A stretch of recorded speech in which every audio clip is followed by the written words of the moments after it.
Okay, multiplying radicals, we've seen a little bit before. We looked at the multiplication rule.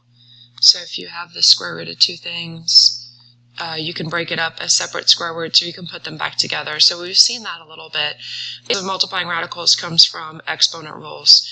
So if you have two things that are the same two things that are the same exponent, you can put them together. So let's say we've got x to the n and y to the n.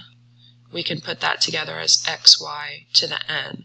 So as long as now the bases don't have to match, as long as the exponent is the same, exponent rules tell us that we can put these together. So you either have to have the bases matching or the exponents matching for exponent rules to help us here.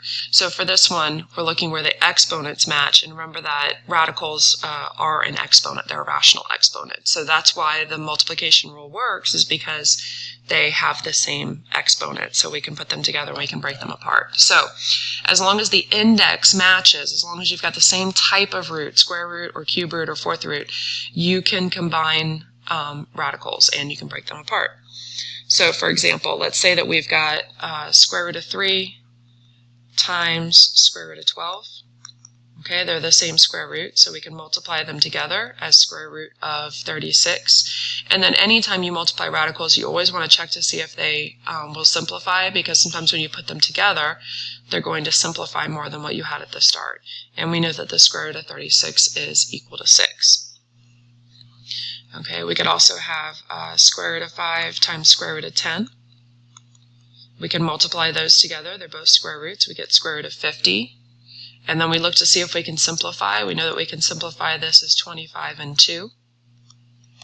And that's going to give us 5 square root of 2 after we simplify. Okay, and then if we have something like square root of 2 times cube root of 3, there's nothing that we can do with that because they're not the same type of root. Okay, so again, the exponent has to match. Square roots and cube roots are not going to multiply together. All right, and then it's worth noting here that if we have two matching roots, so let's say we do square root of 2 times square root of 2, okay, you could multiply them together and then reduce. So you could say, okay, square root of 4, and that reduces to 2. Or you can think of it as square root of 2 squared. Okay, and we've seen this before. A square and a square root happening at the same time are going to cancel out, and we're going to get 2. So if you multiply two identical radicals, you're going to get the whole number that you would have started with. Okay, so square root of 2 times square root of 2 would be 2.